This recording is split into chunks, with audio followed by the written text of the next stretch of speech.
Bonjour et bienvenue à Coram Deo, l'émission qui porte un regard chrétien sur le monde. Mon nom est Pascal Deneau. Ça me fait grand plaisir de vous accueillir à ce 312e épisode de Coram Deo. Et cette semaine, j'ai la joie de recevoir mon ami, le pasteur Franck Segonne. Bonjour Franck. Salut, comment tu vas? Fait que grand plaisir, ça va très bien. Et toi-même, ça se passe bien chez vous, en France? Pas trop de... Sauf pas trop. D'ailleurs, on doit dire aux gens pourquoi on s'est mis en sépia, parce que bon, ceux qui écoutent en audio, là, ils n'ont pas d'idée, mais les gens qui suivent sur YouTube, ils se disent, mais qu'est-ce qu'ils font là? Pourquoi est-ce que l'image est comme ça, un peu vintage avec le filtre sépia activé? À la base, moi, j'ai eu un problème d'image. J'ai dû remplacer de caméra, et puis j'avais un problème avec mes filtres, alors c'était plus simple. Mais Franck, ça faisait bien son affaire de se sépiatiser aussi, parce qu'il a eu un problème allergique et une réaction donc cutanée. Il y avait des plaques rouges dans le visage. Et puis là, magiquement, avec le sépia, il avait l'air d'être un homme sain, sans problème. Alors, il m'a suggéré, il dit, chaque fois que tu auras des gens qui sont un peu moins beaux, tu peux mettre ce filtre-là. Ça va moins paraître. Mais mis à part ce problème, tout le reste va bien, Franck? Ouais, super. Écoute, on est reconnaissant. L'église, ça se passe bien. Ça fait 3 ans maintenant que je suis à Genève. On a vraiment développé des bonnes relations avec les gens et les partenaires. On est membre, tu sais, de l'Institut biblique de Genève où j'enseigne avec mon épouse. Et donc, on est participant, on accueille des étudiants, on a même des stagiaires maintenant. Donc, c'est super, c'est encourageant. L'œuvre de Dieu. Moi, je me suis trompé. Alors, j'ai dit que tu étais en France. Je pensais que tu étais la dernière fois qu'on a fait une émission ensemble, parce qu'on a fait des émissions, Oui. l'émission, ça date, là, c'était 88 et 89 et 171 aussi. Donc, c'est la 4e fois que tu viens à Coram Deo. Ouais. Mais donc, je me suis pas trompé, là, tu étais bien en France. Oui, mais je suis toujours en France. J'habite en France, mais je travaille pour Genève. Je suis un frontalier, si tu veux. D'accord. Voilà. Donc, OK, je suis donc. dans une église genevoise internationale, c'est EEIG.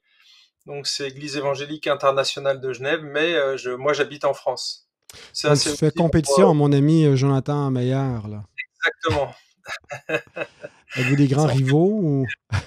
Non, il vient prêcher. On a des échanges de chair avec. Il y a eu deux membres de leur église qui sont venus. Lui, il n'est pas venu directement, mais il viendra, mais il est aussi occupé. Et voilà, on fait. Il y a de la collaboration. Moi, on fait. Je sais pas si tu connais prêche la parole. Ben oui, c'est mon trademark, c'est ma chaîne YouTube. Mais oui, je connais l'initiative, une conférence là sur. Donc on se voit 2 fois par an et on prêche et on se critique positivement. Oui, Ouais, c'est ça, c'est ce qu'il faut faire. progresser, c'est bien, c'est un bon exercice.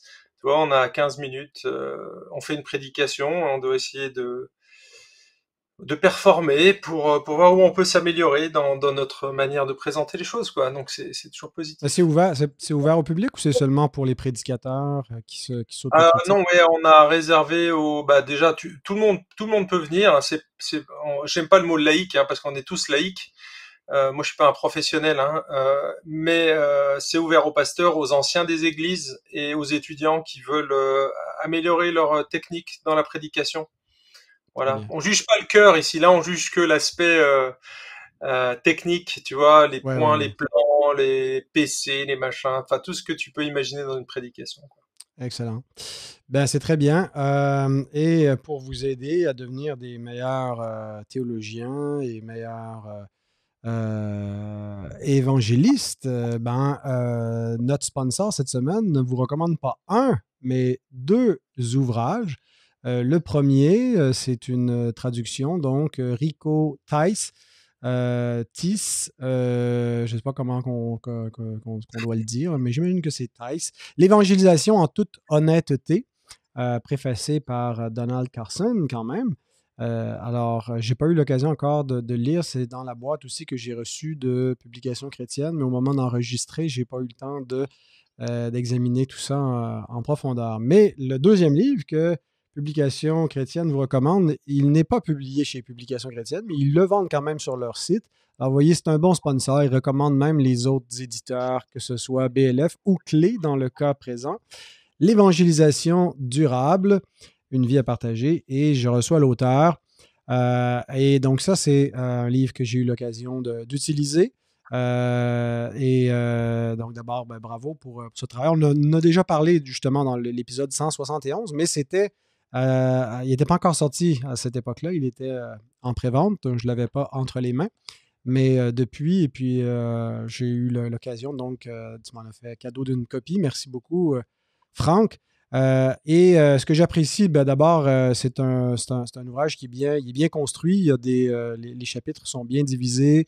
Alors, vous avez, comme dans chaque chapitre, un peu la table des matières détaillée qui vous permet de suivre l'argumentation, des belles illustrations, des tableaux et donc un style d'écriture facile à suivre, qui aborde un thème important de la vie chrétienne, celui de l'évangélisation. Et on veut se demander si c'est quoi exactement l'évangélisation. Je pense que c'est important qu'on y revienne, qu'on prêche à l'occasion sur le sujet, qu'on réfléchisse à tout cela. Ce avec quoi je veux commencer, c'est l'adjectif que tu utilises dans ton titre, l'évangélisation durable. Je présume que ce n'est pas par hasard ou juste pour des raisons stylistiques que tu as choisi ce titre-là. Peux-tu nous en dire plus? Alors effectivement, le titre, il n'a pas été trouvé par hasard. En fait, moi j'ai été sensibilisé au développement durable parce que tu sais que j'ai tenu un café pendant plus de 10 ans sur Dijon. Un café qu'on a créé nous-mêmes. C'était un café collaboratif et j'ai été amené à travailler dans le développement durable. Et en fait, c'est parce que j'ai travaillé dans le développement durable que j'ai vu des ponts et des similitudes avec l'évangélisation.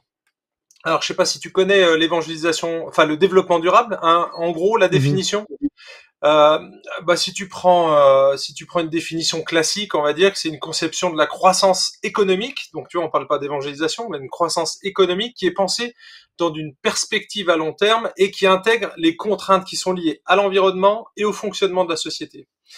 Et quand j'ai écrit ce livre, j'ai essayé d'intégrer cette conception qui est réfléchie pour le long terme, pour le durable, et c'est pourquoi on a trouvé ce titre, l'évangélisation durable. Alors c'est sûr qu'il y a un jeu de mots quelque part, mais lorsque je parle moi d'évangélisation durable, c'est parce que dans le livre, je m'inscris dans une conception de l'évangélisation qui est réfléchie dans une perspective à long terme et qui intègre aussi toutes les contraintes qui sont liées à la fois à la souveraineté de Dieu.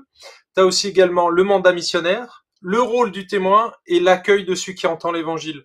Et c'est quand on met ces 4 éléments en perspective qu'on peut travailler sur du durable. Parce qu'on travaille pas sur une opération coup de poing, entre guillemets, ce que moi j'appelle coup de poing, c'est une activité séparée du reste.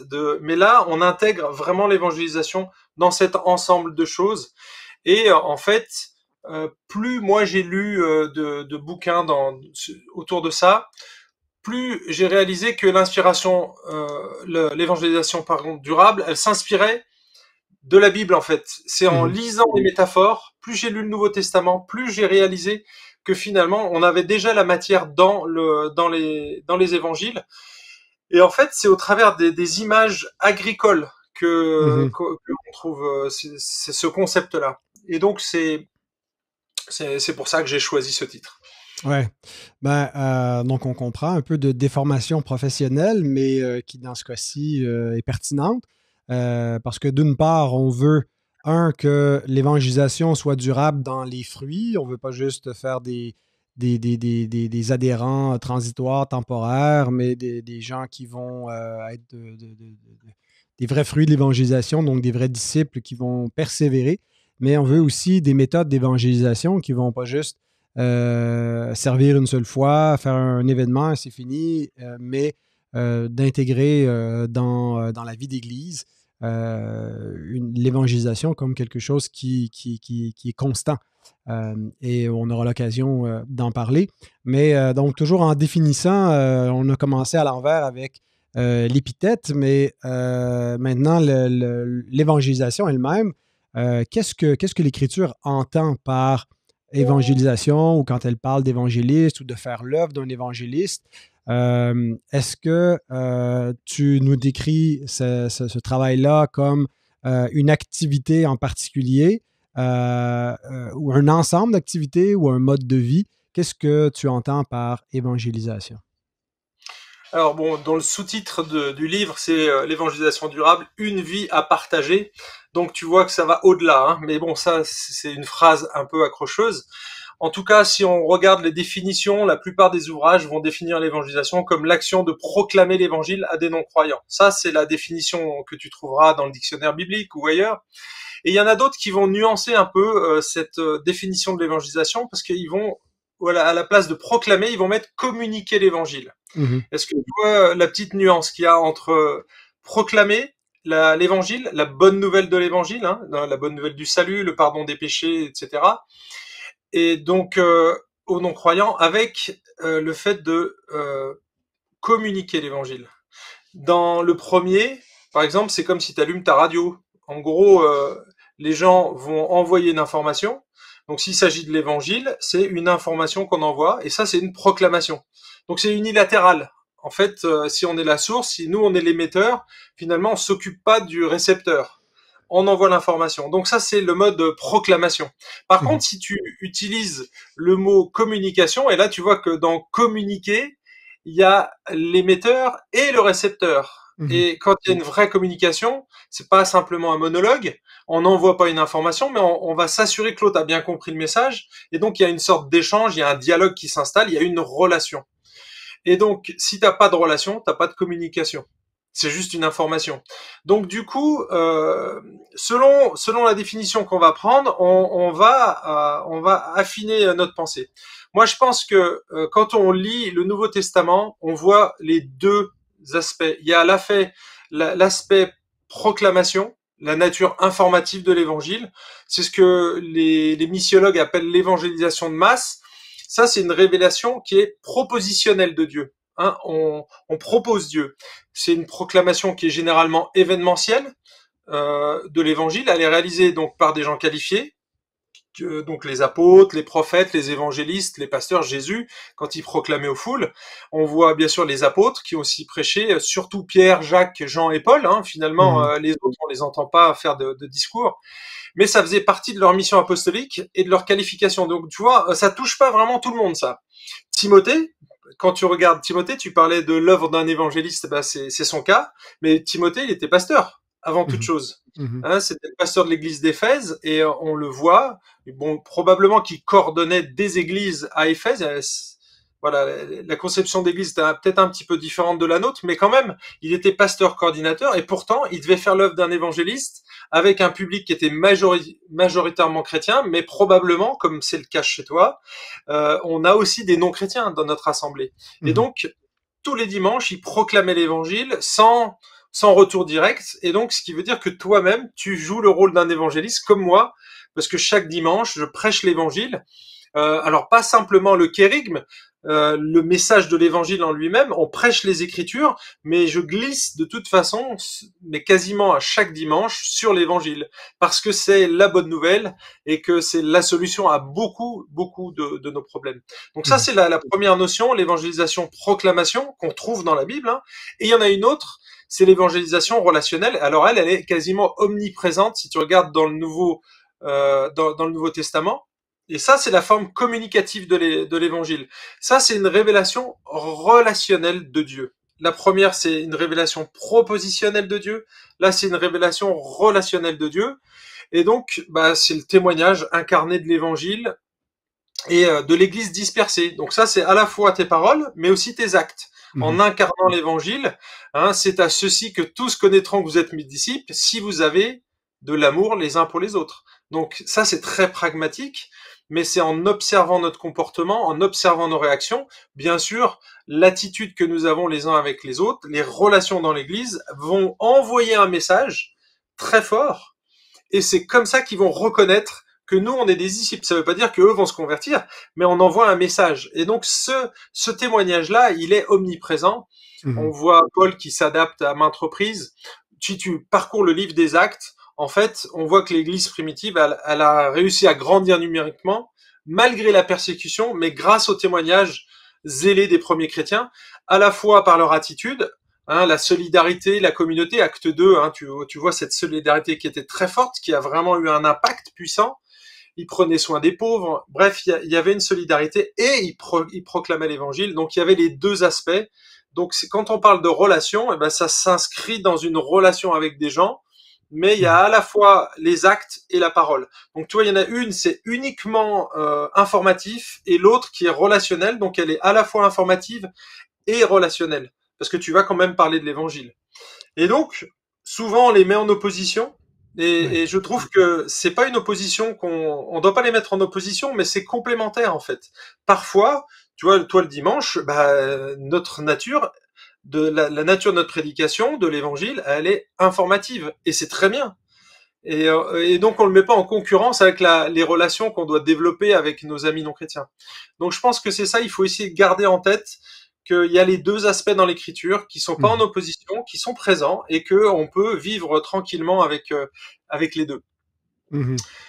Qu'est-ce que je pourrais rajouter? Alors oui, je vais te donner quand même une définition, ma définition de l'évangile. J'ai adopté celle de Michael Green, qui est vraiment une sommité en termes d'écrit sur l'évangélisation. Alors son livre date un peu, mais c'est la définition que j'ai adoptée parce qu'elle est plus complète que simplement le fait de proclamer l'évangile. Alors je vais te la donner, tu vas me dire comment toi tu l'aperçois. C'est donc Michael Green. L'évangélisation se résume à la proclamation de la bonne nouvelle du salut aux hommes et femmes en vue de leur conversion à Christ et de leur insertion dans l'Église. Est-ce que tu vois un petit rajout important ici? Tu parles de l'insertion dans l'Église que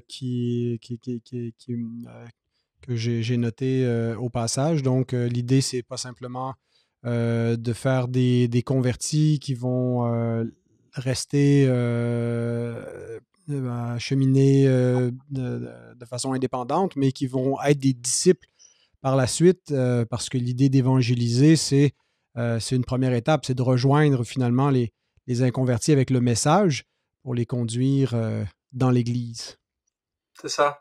Et en fait, bien souvent, on sépare trop, je pense. Alors, à juste titre, on se convertit en dehors de l'Église. Quand je dis en dehors de l'Église, on ne fait pas partie du peuple. Mais dès que tu te convertis, quelle est la première chose qui se passe? Dieu nous adopte dans sa famille. Et on devient un enfant de Dieu qui appartient à une famille. Et donc, tu vois, quand on pousse un petit peu l'évangélisation, tu vois que si le fruit de ton évangélisation est correct, eh bien, t'aboutis inévitablement à l'Église. Et c'est pour ça que je l'ai trouvé vraiment complète. Et surtout, c'est que nous, dans notre manière, dans notre approche de l'évangélisation, eh bien, on va intégrer ce paramètre-là. Parce que la mission de l'Église, c'est pas de faire des convertis, c'est bien de faire des disciples. Et on peut pas faire un disciple sans Église. Absolument. Ouais, donc c'est complet, c'est équilibré. Et j'apprécie que tu rappelles qu'il ne faut pas mettre en opposition parce que c'est un petit peu notre tendance humaine. Eux font ça comme ça, nous on fait ça comme ça. Et souvent, ce sont des approches qui sont complémentaires, mais qui devraient surtout être intégrées. C'est pas juste qu'il n'y a pas d'opposition entre les deux, mais c'est que les deux doivent être présents. Il faut parler et agir. Il faut qu'il y ait une proclamation et qu'on établisse des relations. Donc, savoir comment le faire dans le contexte de l'Église locale, mais dans le contexte aussi de la vie chrétienne, parce que c'est pas toujours l'Église elle-même qui entreprend toutes les démarches d'évangélisation ou de façon exclusive, mais c'est les chrétiens qui sont l'Église, mais qui le font aussi individuellement. Mais une fois qu'on a défini les choses ainsi, est-ce que ça implique qu'il y a un commandement d'évangéliser? Et là, c'est un des points intéressants dans ton livre quand tu nous le présentes. Et c'est comme ça que je pense que tu intitules là, un chapitre, là, une conclusion surprenante. Donc, c'est toi-même qui a été surpris en faisant ces recherches-là. Ce qui est ta conclusion, là, je ne veux pas vendre le punch, mais de toute façon, le livre sera intéressant quand même, vous pourrez en savoir plus. C'est qu'il n'existe pas vraiment un commandement pour évangéliser dans le Nouveau Testament. Et pourtant, dans nos milieux, il semble que on a une conception un peu comme les témoins de Jéhovah, que c'est le 11e commandement, tu évangéliseras. Donc, d'où vient notre impression qu'il y a bien un commandement d'évangéliser, mais tu dis, en ayant fouillé le Nouveau Testament, il n'y a pas comme tel un commandement d'évangéliser. Alors, ouais, je veux pas me faire des amis là si je commence comme ça, mais en fait, j'ai fait une recherche assez longue et exhaustive de tous les termes qui étaient liés à l'évangélisation dans le Nouveau Testament et en replaçant chaque texte dans son contexte. Donc, tu vois, c'est un gros travail de fourmi. Mais il m'a semblé nécessaire, si tu dois parler de l'évangélisation, il faut que tu saches de quoi tu parles. Donc j'ai pris quasiment tous les termes, hein, il y en a peut-être une cinquantaine. Et donc ce que j'ai essayé de regarder déjà, c'est les occurrences, le nombre de fois qu'ils étaient répertoriés, et j'ai cherché les impératifs. Et donc, à chaque fois qu'on resitue dans le contexte, en fait, on écarte bien souvent l'idée d'appliquer à tout le monde. Souvent, c'était un commandement, mais qui était réservé aux apôtres à une période donnée. Je prends un exemple, hein, mais c'est juste pour le citer. Matthieu chapitre 10, tu vas trouver 2 fois le terme prêcher l'évangile à l'impératif. Mais il s'agit de ne pas prêcher l'évangile aux non-juifs. Donc les païens n'ont pas le droit d'entendre l'évangile, c'est uniquement aux juifs et aux brebis perdues de la maison d'Israël. Hein, donc, mais il y a un contexte à ça.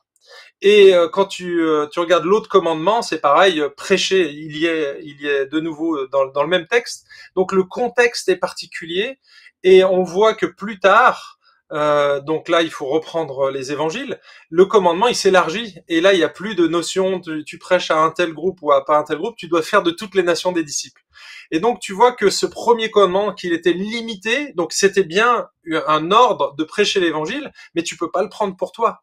Tu peux pas le prendre pour toi, c'était les apôtres dans un contexte particulier. Donc l'appliquer au-delà, eh bien, c'est faire du texte quelque chose qui ne s'applique pas au peuple de Dieu. Il s'appliquait aux apôtres à cette période. Sinon, bah, tu prêches pas l'évangile à tes voisins, parce que sinon, tu dois aller uniquement voir les juifs, tu vois.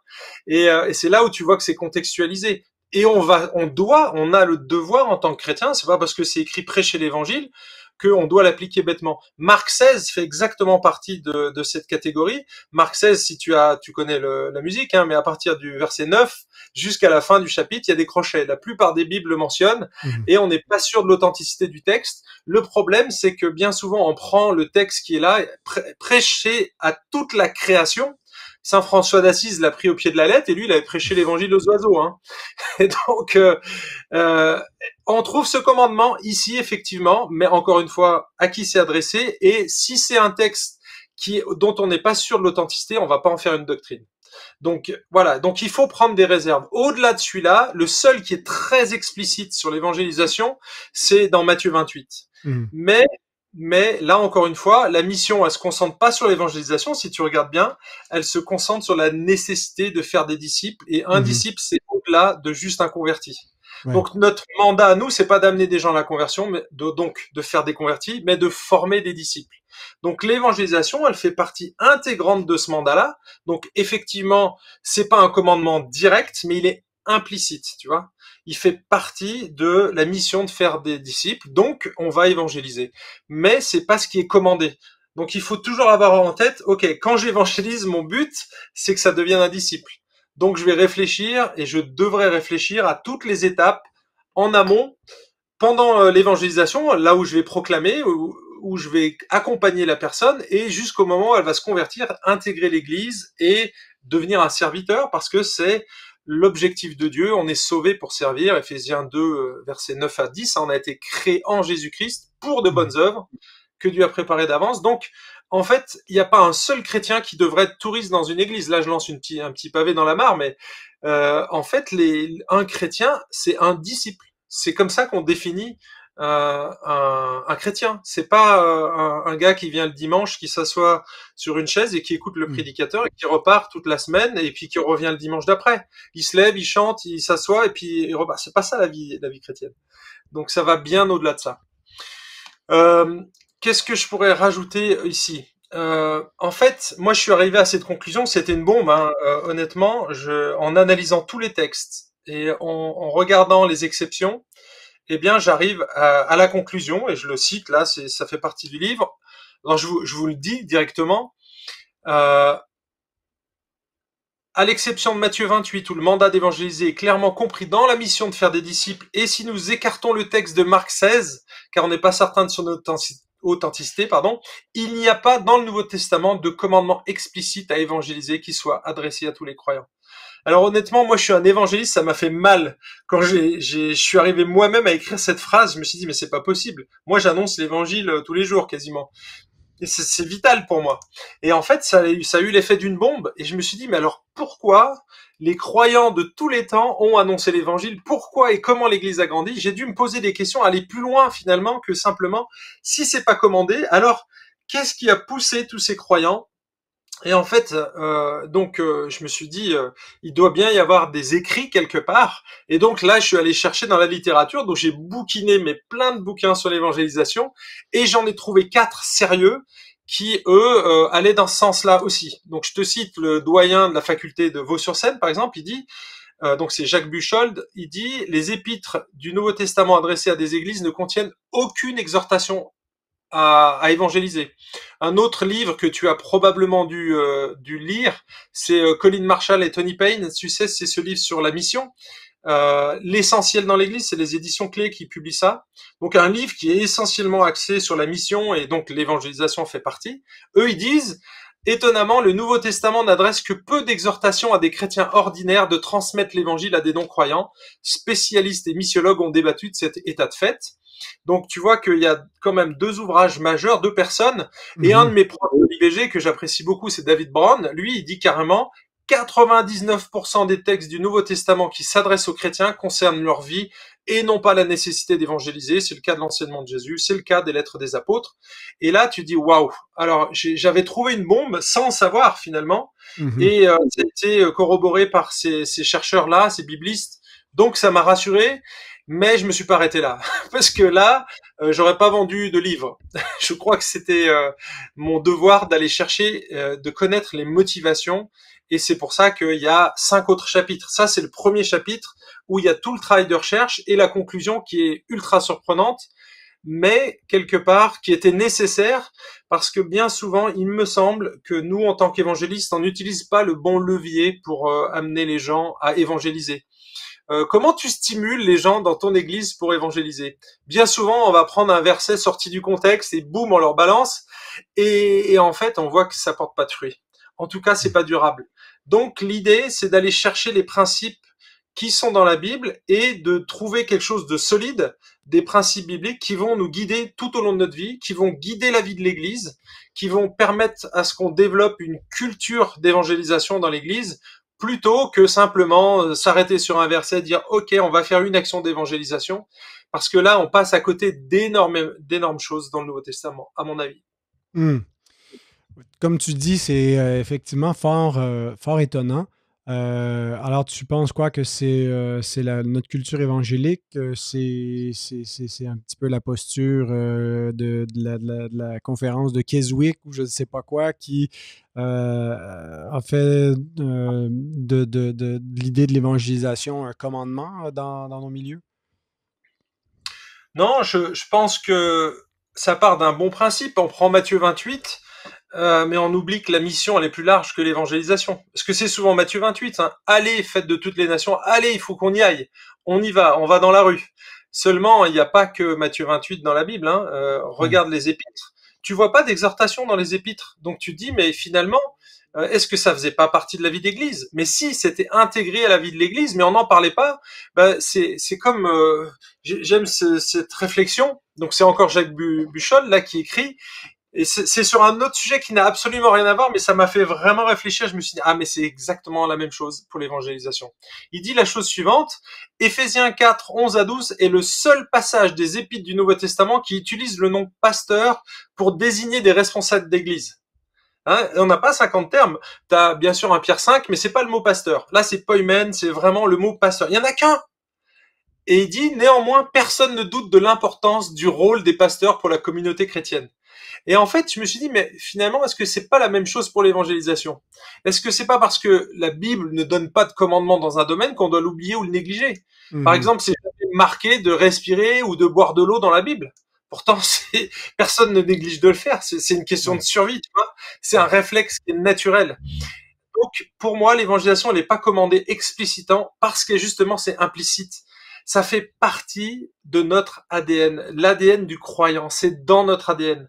C'est inscrit dans nos gènes spirituels et ça découle finalement de notre identité chrétienne. Mhm. Et c'est pour ça que plutôt que d'utiliser des commandements sortis du contexte, reprenez plutôt les métaphores et surtout celles qui sont liées à l'évangélisation. Il y en a énormément, il y en a 12. J'en ai relevé 12, il y en a plus, mais j'en ai relevé 12 qui sont majeures. Par exemple, tu es le sel et la Mhm. lumière, tu es le parfum de Christ, tu es un ambassadeur, etc. Il y en a 12. Ouais. On va pas tous les énumérer là, il faut quand même que les gens puissent acheter le livre quand même, il y aura plus d'intérêt sinon. Mais l'idée c'est de reprendre ces éléments-là et d'encourager en fonction de ce que nous sommes devenus en Christ. Amen. Et du coup, c'est beaucoup moins culpabilisant et c'est beaucoup plus durable parce que ton identité, elle change jamais, alors que tes Ouais. activités, elles changent. Non, j'aime énormément comment tu le présentes. Récemment, j'ai fait une série que j'ai appelée Disciples aujourd'hui, et puis c'était un peu pour introduire la vie de disciple.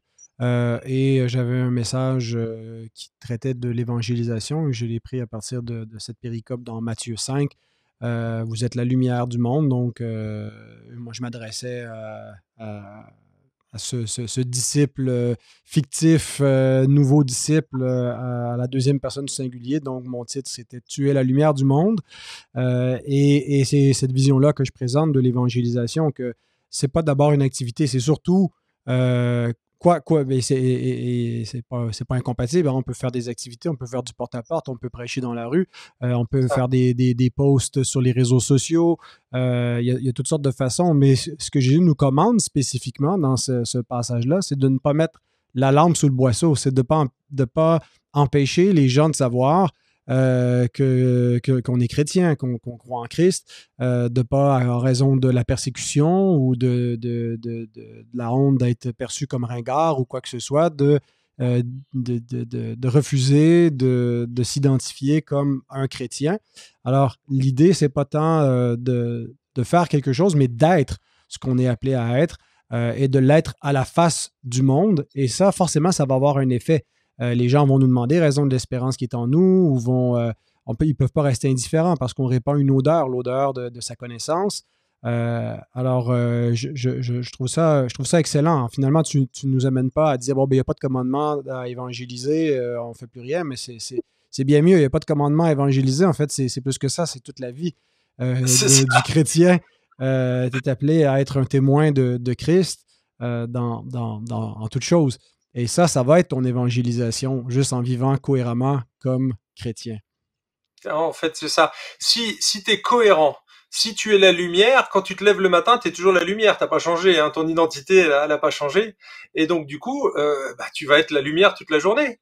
Tu te poses Mhm. pas la question, est-ce que je dois évangéliser? Non, tu es la lumière, tu dois briller par tes œuvres et par ce que tu vas dire, par tes réactions, par ton amour, par tout, en fait. C'est la vie. Ouais, C'est la vie. ouais, Ouais, absolument. ça va beaucoup plus loin que le commandement et c'est pour ça que c'est durable. Mhm. Tu vois, donc, Absolument. ton bras de levier, le levier que les églises, les pasteurs devraient utiliser est beaucoup plus puissant quand on parle de l'ADN du croyant, de son identité profonde, de ce qu'il est en Christ, ce qu'il est devenu. C'est beaucoup plus puissant que simplement dire allez, on va dans la rue prêcher l'évangile parce Mhm. que il est marqué allez. Oui, Ouais, c'est un peu maigre. ouais, c'est C'est un ça. peu maigre. Mais cela dit, ça part d'une bonne intention et c'est simplement que on réfléchit pas justement à l'aspect durable. Tu Mhm. vois, on fait une activité et on tombe dans le piège de voilà, on en a fait une activité, on va créer un comité d'évangélisation Ouais. et donc du coup il y en a 3 qui évangélisent dans l'église ou alors ah ben on a fait notre fête de Noël et puis du coup ben on a évangélisé une fois par an. Et c'est une caricature que j'apprécie pas trop parce que du coup ça dénature notre identité, ce que Ouais. nous sommes, ça limite finalement le corps de Christ dans son rayonnement. Mhm. Il reste donc d'être un témoin et d'évangéliser de répandre l'Évangile, de faire connaître le nom du Seigneur, peut être un défi. C'est pas toujours facile. Et dans ton ouvrage, tu identifies 7 freins à l'évangélisation qui sont peut-être plus propres à ton contexte, mais je pense pas que le contexte au Québec soit si différent. Est-ce que tu peux nous en dire quelques mots, soit simplement passer en revue rapidement les 7 ou les plus significatifs là, en essayant d'être concis pour avancer dans notre propos? Alors en fait, faut juste dire que les freins à l'évangélisation, il n'y en a pas que 7, il y en a des centaines. Ouais. Mais moi, j'ai limité les freins sur lesquels on pouvait agir en fait. C'est ceux qui sont observables et sur lesquels on peut agir. Je peux pas agir sur la société, moi. Mhm. Je suis pas un politicien qui va faire bouger les lignes. Je peux pas agir sur les lois. Par contre, moi, je peux agir sur mon comportement, sur ma perception, sur ce qui me freine personnellement et sur tous les domaines sur lesquels on peut agir finalement. Ok. Donc j'ai limité déjà ça. J'ai fait une enquête sur plusieurs séminaires et je posais à chaque fois la même question. Et j'ai noté en fait les sujets et je les ai rassemblés, je les ai agencés pour arriver à trouver quelque chose de cohérent. Et j'en ai défini 7. Il y aurait pu en avoir 12. Mais Mhm. voilà, donc les 7, ça résume, on va dire, l'essentiel. Et je pense qu'on peut on va les égrener comme ça, on va pas tout dire, parce que dans le livre, j'énumère le problème et je donne la solution. Alors quand je dis je donne la solution, je donne des pistes, parce qu'il n'y a jamais Ouais. une solution, il y en a toujours plusieurs. Ok. Ouais. Donc allez, on est parti sur les 7. Donc le premier, moi je l'ai identifié, c'est le plus flagrant, c'est sur lequel je suis le seul à pouvoir agir, c'est mon péché, nos Mhm. inconséquences. En fait, ce que j'ai observé, c'est que quand moi je pêche, le témoin intérieur, qui est le Saint-Esprit, est attristé, et donc moi-même, dans ma conscience, je suis triste et je suis un peu muselé. Le diable va utiliser justement mon péché en me disant, mais attends, tu vas annoncer l'évangile à quelqu'un, tu vas parler aux autres que Jésus te libère du péché, et toi, tu vis dans l'esclavage. Enfin, tu vois, quand tu pêches, quelque part, tu perds la puissance. Et donc l'idée, c'est que déjà, commençons par avoir une vie devant le Seigneur, une vie droite. C'est ce qu'il dit, hein, tu sais, sanctifier le Christ dans vos cœurs avant de parler, dans 1 Pierre chapitre 3. Et donc, c'est 1 Pierre 3 ou non 2 Pierre 3. 2 Pierre 3, 1 Pierre 3, 15 ou 2 Pierre 3, 15, je sais plus si c'est ça, tu sais, il dit sanctifier Christ dans vos cœurs. Donc, c'est-à-dire qu'on doit déjà que le Seigneur soit le tout premier, qu'il ait la première place, qu'il soit vraiment notre passion, en fait, notre plus 1 grande passion. Pierre 3,15. 1 Pierre 3,15, voilà. Et donc le fait de sanctifier, c'est de mettre à part, d'en faire le centre de notre vie. Christ doit être au centre. Et c'est ça le problème, quand il est décentré, quand le péché remplace Jésus, qu'est-ce qui se passe? Eh bien, tu deviens esclave, tu t'es plus pertinent, tu perds ta puissance. Tu perds la puissance, justement, de la vérité, de la sainteté, parce que tu ne l'incarnes plus. Voilà, donc je donne pas les comment faire parce que Mhm. là il y aurait plusieurs approches, mais en tout cas, moi je pense que c'est vraiment un des éléments. Mon péché est le premier, et il nous colle à la peau, hein, donc on y Ouais. passe tous à un moment donné là-dedans. Hein. Ouais. Donc ensuite, le deuxième que j'ai observé, ça c'est dans ma vie personnelle encore une fois, c'est mon manque d'intimité avec Dieu. Tu sais, tu peux très bien être un chrétien, témoigner, et en fait, moi je l'observe dans ma vie quotidienne. Parfois, bah, c'est jamais, je suis jamais tout le temps sur la montagne. Mhm. Parfois, je suis dans les vallées, puis des fois dans les fossés. Hein. Et donc ma vie avec le Seigneur, elle est pas super stable. Alors je mets des outils en place pour qu'elle soit le plus stable possible.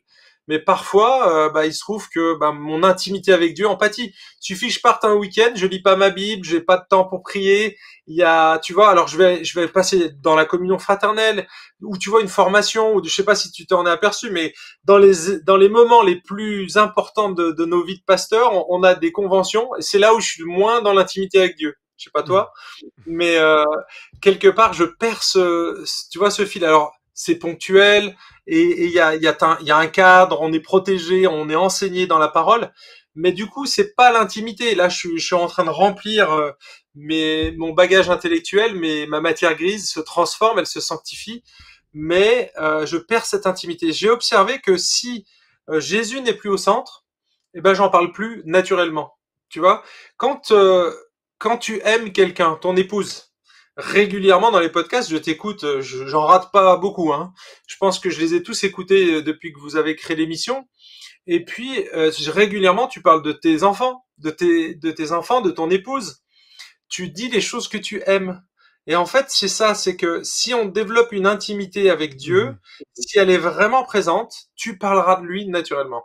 Amen. Et donc, c'est l'idée de replacer Jésus vraiment dans notre intimité. Et si c'est vraiment la personne qu'on aime le plus au monde, on en parlera.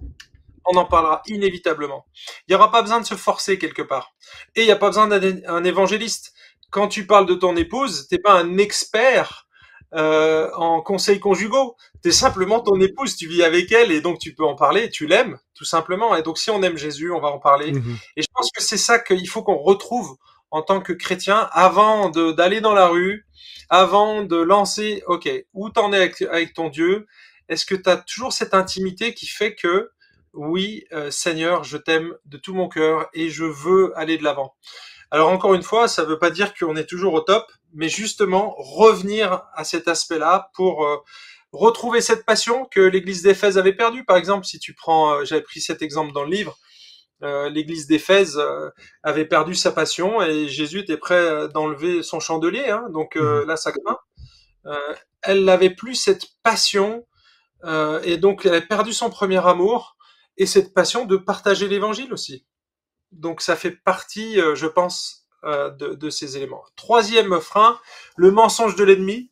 Hein, il y a plusieurs paraboles, des métaphores dans le Nouveau Testament qui nous parlent de ce que fait le diable. Il aveugle, par exemple, notre intelligence. De Corinthiens 4, versets 3-4, si notre évangile est encore voilé, il est voilé pour ceux qui périssent, pour les incrédules, dont le Dieu de ce siècle a aveuglé les pensées, afin qu'ils ne voient pas resplendir le glorieux évangile du Christ, qui est l'image de Dieu. Donc on n'est pas tout seul. Et bien souvent, quand on va pour témoigner, on est découragé parce que on envoie des semences. Moi, ça m'arrivait régulièrement. Je parlais avec des gens. J'ai même amené une personne une fois à faire un pas de foi. Et donc, elle fait une démarche avec Jésus. Et le lendemain, je l'appelle, tout avait changé. Alors que Ah, personne l'a appelé, hein. Elle avait complètement changé d'avis. Elle avait embrassé Jésus, elle voulait le suivre, et le lendemain, elle avait tout renversé. Et c'est là où on voit que il y a le malin qui vient et qui vient retirer la semence, hein, du cœur. Je prends un autre exemple très concret. J'ai travaillé pendant des années avec les GBU, donc c'est les groupes bibliques universitaires, et j'ai observé que quand les gens tombaient amoureux de Jésus, régulièrement, alors c'est, on va dire, au plus que 50% des cas, la personne tombait amoureux d'un non-chrétien dans cette période-là. ah ouais. Une fois sur deux, voire plus. C'était le minimum, hein, 50%. Et je me suis dit, waouh, on n'est pas tout seul sur le terrain. Il y en a d'autres qui vont tout faire pour enlever ces semences. La personne ne. L'anti-Cupidon, ça serait l'anti-évangéliste, si j'ai bien compris. Ah, mais c'est impressionnant, c'est impressionnant. Mm. En fait, si tu peux détourner ton cœur à ce moment-là où justement je pense qu'il y a une sensibilité quand tu viens à l'évangile, le Saint-Esprit te travaille et le diable, il va tout faire pour te détourner à ce moment-là. Et donc maintenant, je les avertis carrément, je leur dis, écoute, probablement que tu risques de trouver une personne alors qu'elle fréquente personne, hein, ça fait des années que c'est comme ça, et là, comme par hasard, hop, tu vois je pense qu'on est aussi plus beau quand on devient chrétien, on devient sensible et donc quelque part on attire plus. Bon, il y a cet aspect-là qui est social, mais bon, ça ça c'est moi qui interprète. On voit qu'il manipule nos pensées, hein, bien entendu, et qui va tout faire pour nous dire mais non, t'es trop nul, tu vas quand même pas pouvoir faire ça, etc. Enfin bref, voilà. Mm. Donc en gros, il y a les mensonges de l'ennemi, il faut en tenir compte. Là, c'est pareil, je donne des solutions. Un des aspects qui m'a touché, c'est la honte de Jésus. Je ne sais pas si vous vivez ça aussi, mais on n'ose pas en parler. On est avec nos voisins, on commence à développer une relation d'amitié, et on sait que si on aborde le sujet de l'évangile, une fois sur deux, boum, on va se faire ramasser et on n'osera plus en fait. Hein. Je sais pas si ça se passe comme ça dans vos conversations. Si tu invites tes voisins, à un moment donné, je leur dis ah bah moi je suis pasteur. Puis ils te regardent avec des gros yeux comme ça et ouais. c'est sympa. Et puis, il te parle plus. Là, je l'ai vécu il y a pas si longtemps. Super gentil. On a passé une agréable soirée. Puis à un moment donné, on est arrivé sur mon métier. Et là, j'ai senti qu'il y avait un hic. Et puis depuis, là, ils me croisent, mais ils me font à peine un petit bonjour. Ouais. Quand j'étais dans notre café, je me souviens, j'ai régulièrement, j'avais des clients. Et dès que je leur disais que j'étais pasteur, ils me posaient la question, mais vous, c'est quoi votre métier? Alors, au début, je leur disais, bah moi, je suis pasteur. Ah, d'accord. Ils prenaient leur café, ils buvaient et hop, ils s'en allaient parce que ils se disaient dans leur tête, mais il va m'évangéliser. Tu Mhm. vois, c'est vraiment ancré. En tout cas, en France, c'est comme ça. Mhm. Un religieux, il est là pour quelque chose, quoi. Il n'est pas là de manière anonyme. Alors bref, ici, ce que je voulais dire, c'était tous ces éléments qui font qu'on en a déjà de la peine à développer des relations avec les gens, mais quand on arrivait à avoir une sorte de paix sociale, on sait qu'en prêchant l'évangile, ça Mhm. risque de mal se passer, hein, Mhm. ou de perdre des amis. Et moi, ça m'est arrivé, voilà. Donc ça fait partie de cette honte. Donc je connais beaucoup de gens qui sont bloqués par rapport à ça. Ça fait partie des éléments euh, qui sont réguliers, récurrents. Et donc, il faut dépasser ce stade. C'est Paul qui dit à Timothée, n'aie pas honte de l'évangile, ni de moi, prisonnier de Christ. Tu vois, Mhm. il avait honte, pas seulement de l'évangile, mais aussi de Paul.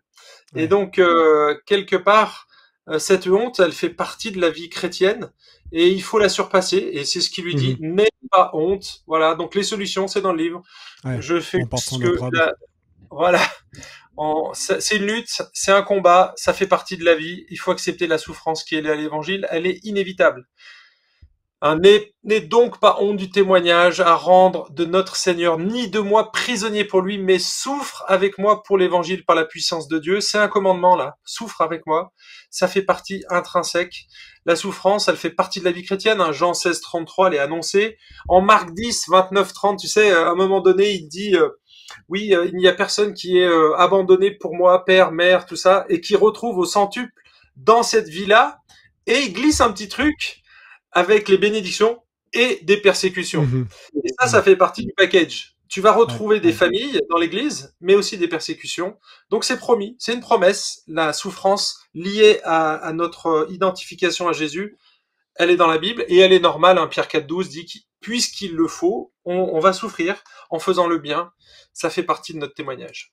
Mhm. Alors, l'autre aspect, c'est encore lié à la honte. Ça, c'est le cinquième frein.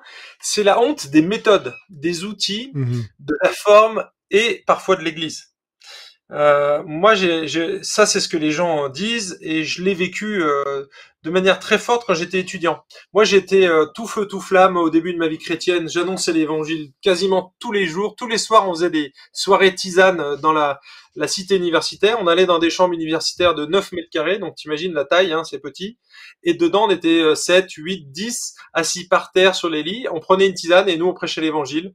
Et ça se passait super bien. Et le samedi, le pasteur de l'église dans laquelle j'allais organisait des sondages dans la rue. Et donc ça, c'était le matin. Ça passait à peu près les sondages, même si c'était vraiment louche à l'époque. C'était mal fait. Enfin bref, j'y allais parce que le pasteur m'y invitait. Et l'après-midi, on allait dans la rue. On se mettait sur une caisse avec une guitare sèche et on chantait. Et puis il y avait un gars qui venait prêcher l'évangile. Et là, honnêtement, je me suis surpris à prier, Seigneur, permets que je rencontre aucune personne que je connais parce que j'ai honte, quoi. C'était vraiment, mais j'avais honte, mais j'avais pas honte de Jésus, je le faisais tout le reste de la semaine. Mais là, à ce moment précis, j'avais pas honte de Jésus. J'avais juste honte de la méthode qui était utilisée. C'était Mhm. pas adapté pour moi. Et donc, du coup, franchement, si j'avais pu me cacher dans un trou de souris, je l'aurais fait ce jour-là. Et je me suis dit, mais finalement, beaucoup de gens hésitent à amener leurs amis dans les églises, souvent parce que, en fait, c'est la honte des lieux. Souvent, tu as des lieux qui sentent pas bon, qui sont mal éclairés, qui sont vieillots. On n'a pas envie de rentrer dans ces lieux. Et des fois, c'est simplement de refaire un peu la déco. Tu vois ce que tu as fait dans ton bureau. T'as mis des tableaux, t'as mis une petite lampe. C'est pas grand chose, mais ça amène un côté chaleureux. Et je pense que dans les églises, il faut pas rater ce coche. Notre devoir, c'est d'éviter de rajouter des obstacles. L'évangile, ce sera toujours pas une opprobre, comment on dit. C'est Une folie pour ceux l'évangile. qui périssent, Exactement. C'est un toujours une folie. scandale. Donc si on rajoute nous des éléments alors qu'on peut les enlever, c'est pas utile. Le Ouais. message, il va choquer de toute façon. Mais si c'est la forme, alors soignons la forme. Ouais. Si c'est les lieux, alors améliorons les lieux. Ça coûte quoi, franchement? Mhm. Si c'est ta communication, soigne ton site, mets-le à jour. Si c'est Facebook, mets ta page Facebook à jour. Enfin bref, tu vois, c'est des petites choses, mais être dans le vent, dans ce sens-là. Vous faites des podcasts, maintenant t'envoies des messages sur YouTube. Donc retravailler cette forme, c'est important pour les gens qui nous entourent. Mhm. Donc à nous de nous faire tout à tous, c'est pas à eux de s'adapter à nous.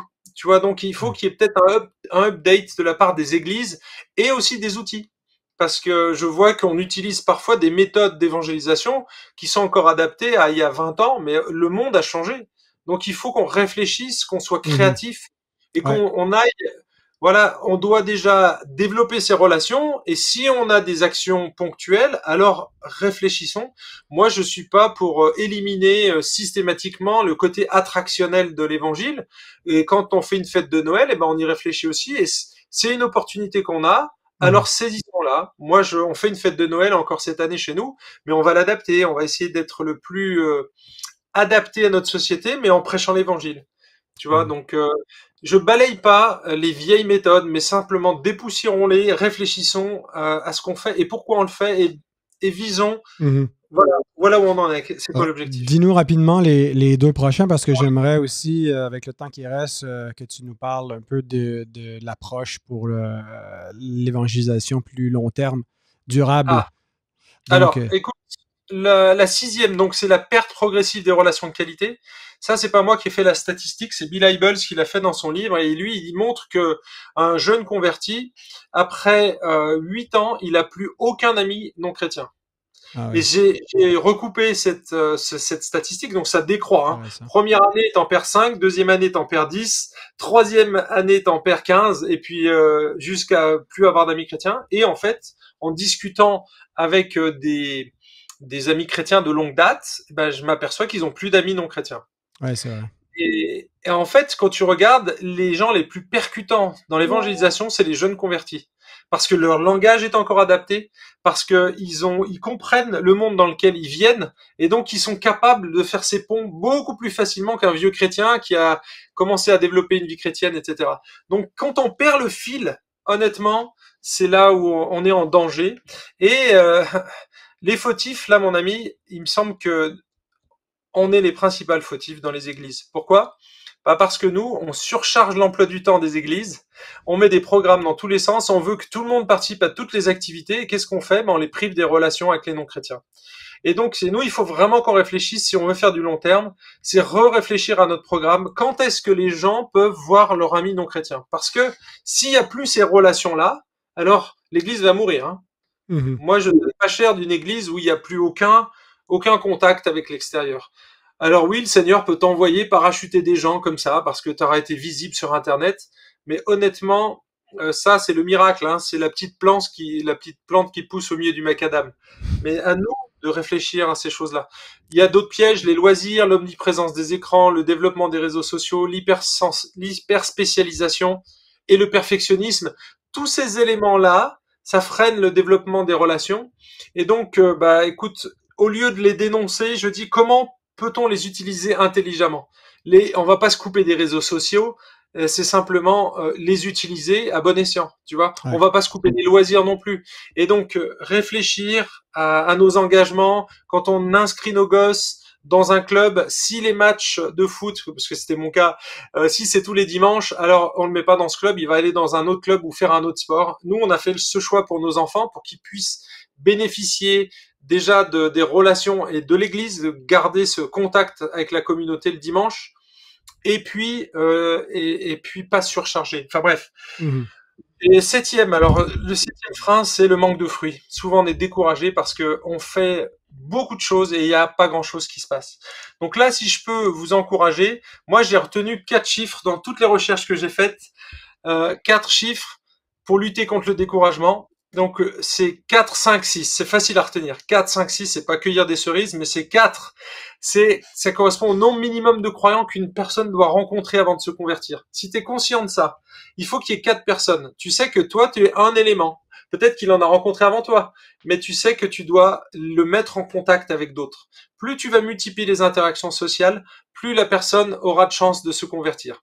Donc 4, c'est le nombre de croyants qu'on doit rencontrer. 5, ça c'est le nombre d'années. Et ça va, à mon avis, ça va augmenter. C'est-à-dire que c'est le nombre d'années avant de devenir chrétien.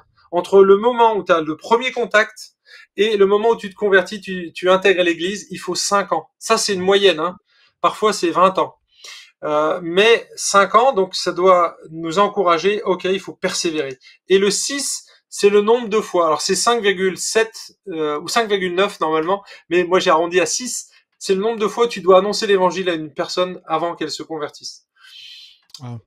Alors il y en a, ça sera 3 fois, d'autres ça sera 20 fois. Et donc ces 3 chiffres-là vont nous encourager parce que c'est du multicouche.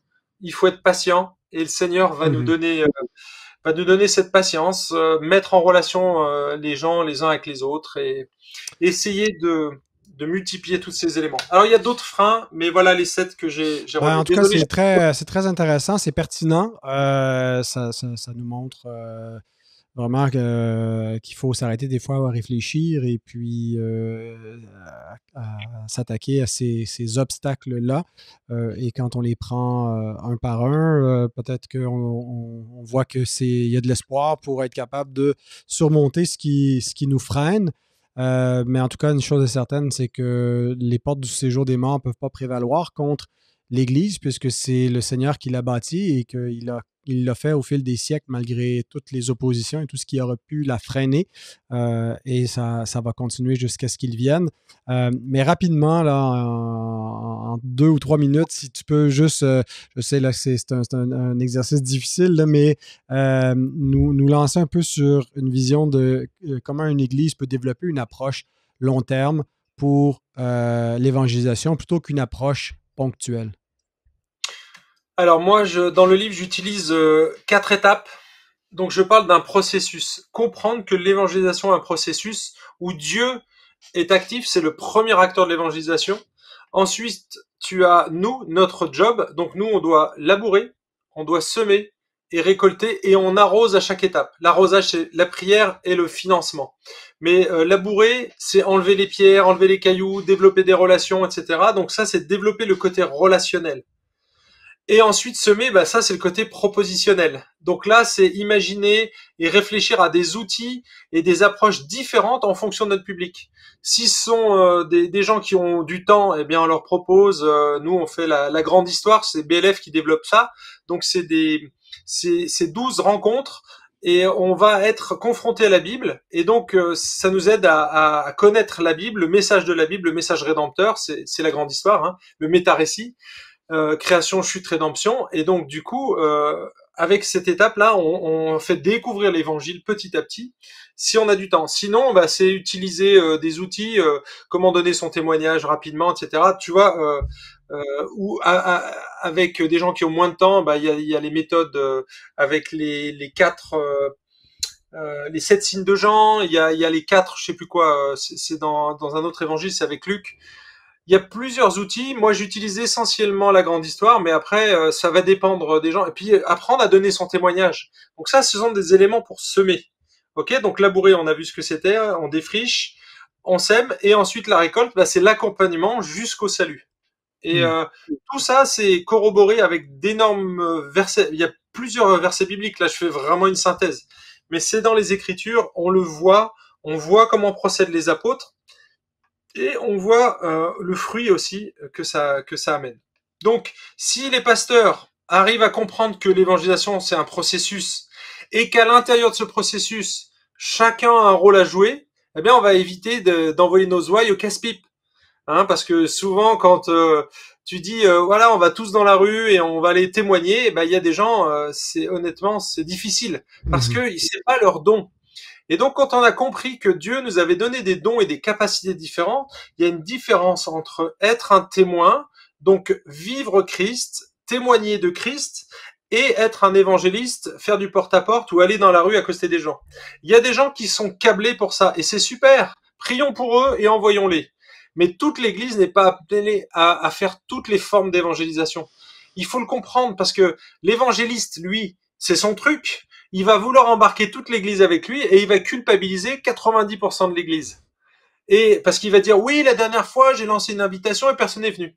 Donc il faut que lui, il arrive à se dire mais c'est super ce que tu fais. Mais on est une église, on va prier pour toi, pour ton ministère, et on va essayer de sélectionner les gens qui sont le plus doués dans ce domaine-là, qui Mhm. sont prêts à confronter les gens dans la rue, qui ont pas. Parce que si tu dis à une personne qui est vraiment timide et introvertie, mais c'est l'impossible pour elle. Et c'est Ouais. pas parce qu'elle a le Saint-Esprit qu'elle va changer. Elle va peut-être réussir à donner son témoignage, mais elle va être bloquée quand il va falloir parler. Et donc, c'est pas son truc. Par contre, elle est très douée, cette personne, probablement, pour inviter chez elle, pour préparer des petits gâteaux, des trucs comme ça. Donc, c'est lui dire, écoute, on participe tous à la grande mission de faire des disciples. Moi, je suis le semeur. Toi, tu es plutôt une laboureuse ou un laboureur. Et donc, c'est d'essayer de comprendre quel est mon don, quel est là où je suis le plus doué et potentialiser là-dessus et pas travailler tout seul, mais travailler en équipe. Et c'est la force du livre que je développe, c'est le 5e point du livre, c'est que si on arrive à comprendre que Dieu nous a câblés différemment, eh bien on va travailler en équipe et non pas simplement en Mhm. culpabilisant les gens. Tu vois, je trouve Ouais. que le livre là, dans ce sens-là, il déculpabilise énormément et en même temps, il rend l'efficacité beaucoup plus grande. Mhm. Donc, euh, je termine là-dessus, c'est que il faut développer absolument une culture d'évangélisation dans l'Église. Dans l'Église. Donc c'est en mettant en place des formations comme celle que tu fais là. Là, ça va dégrossir les choses. Moi, je viens dans les églises. J'aimerais bien venir au Québec. Tu vois, je suis en relation avec Yannick Etier, avec Morin. On va faire un podcast là Jean-Sébastien. prochainement avec Jean-Sébastien. Et probablement je ferai une tournée. J'espère faire une tournée. Alors là, c'est un petit. J'envoie un petit message à mes chers frères. Faire une tournée pour aider aussi les églises à mettre en place. Mhm. Donc c'est pas moi qui fais le job, mais je donne les principes et l'église réfléchit pendant tout un week-end sur comment on peut faire et quelles actions on peut entreprendre. Et puis donc c'est l'église qui se prend en charge, qui se prend en main. Et voilà, on n'est pas tous câblés pour ça. Le Seigneur m'a câblé, donc moi je suis là pour aider. Un évangéliste, si tu regardes la définition dans la Bible, il y a que 3 termes sur le terme évangéliste. 2 fois c'est appliqué à l'Église. Ah ouais. Ah ouais, Une c'est seule ça. fois pour le champ missionnaire et encore c'est parce que c'était Philippe l'évangéliste pour le dissocier probablement de l'apôtre.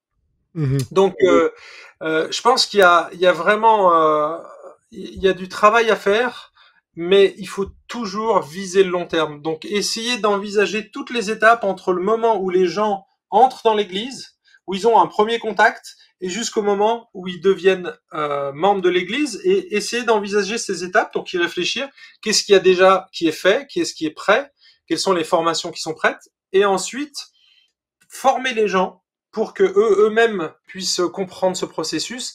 Et comme ça, tu vas développer une culture d'évangélisation dans ton Hmm. église. Ben, on te réserve pour un passage à Saint-Jérôme lors de ta venue, mon cher Franck. Il n'y a pas de date encore, là. Tu sais pas quand est-ce que tu pourrais venir Non, au Québec? écoute, peut-être que je ferai ça quand je vais sortir le prochain bouquin. Je ferai une tournée outre-Atlantique. Bon, ben écoute, on reste en contact pour tout cela. Merci beaucoup pour ta participation d'aujourd'hui. Donc, on recommande encore ce livre de Franck, L'évangélisation durable, une vie à partager aux éditions Clés. Si vous êtes en Europe, ben, vous pouvez le trouver facilement directement sur le site des éditions Clés, mais vendu dans toutes les librairies chrétiennes. Au Québec, vous pouvez, si vous voulez acheter en ligne, il y a un lien qui vous renvoie vers Publications chrétiennes dans la description de l'émission pour pouvoir aussi en faire l'acquisition. Il est disponible aussi en e-book et il n'y a, il y a pas une version audio hein, à ton livre? Pas encore, non, non. D'accord. Pas, c'est pas prévu, ouais. Excellent. Ben, merci encore, Franck. Et puis, ben, je vous donne rendez-vous la semaine prochaine. On se rapproche. Qu'est-ce qu'on sera la semaine prochaine? Attendez un petit peu. Voilà, on va être presque à la fête de la Réforme. Mais j'ai pas un sujet du tout en lien avec la fête de la Réforme. Je reçois un artiste chrétien qui fait du rap. Il s'appelle Stéphane. Connu sous l'alias Brother Praise. Et puis, il va venir nous présenter son album et on va discuter aussi un peu de la vision de la conjoncture entre le rap et l'évangile. Alors voilà, je vous donne rendez-vous la semaine prochaine. Merci d'avoir été des nôtres. Merci à Publication Chrétienne, notre sponsor. Et merci à tous nos partenaires qui nous soutiennent et par la prière et par des dons. Si ça vous tente de devenir un partenaire ou juste de soutenir ponctuellement, ben, vous pouvez aussi le faire. Il y a un lien dans la description de cet épisode. Alors, je vous dis à la semaine prochaine. Que Dieu vous bénisse.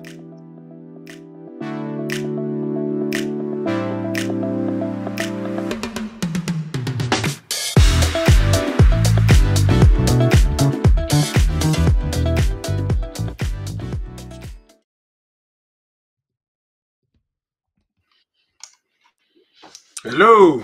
Salut Franck, comment vas-tu? Ça va, merci, et toi? Oui, ça va bien. T'es pas si magané, c'est pas si mal. Ah, ok, mais j'ai mis de la lumière là. Tu veux que je te montre de près?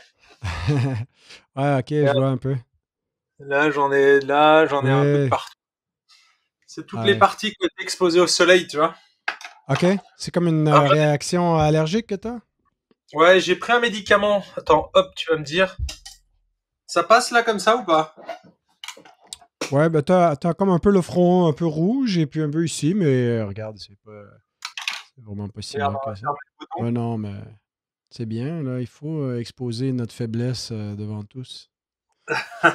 Non, ça paraît pas trop, c'est pas si mal.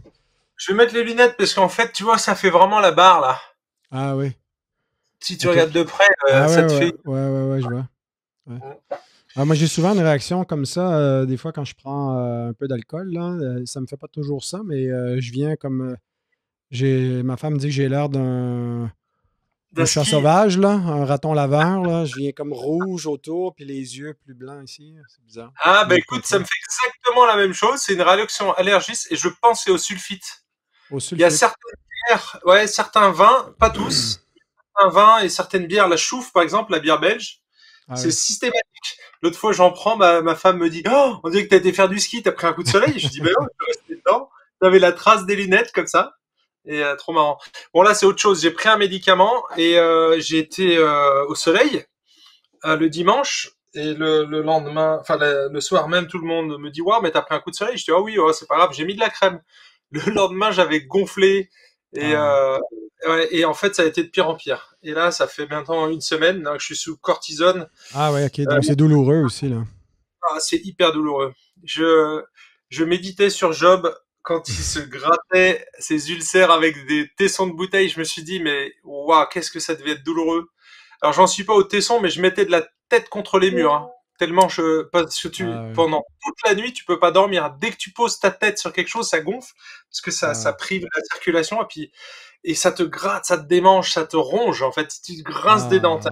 Ah, Ouais. je suis désolé que tu passes par là, mon frère. C'est pour t'amener à prêcher mieux avec plus de sérieux l'Évangile, pour que tu penses aux souffrances interminables.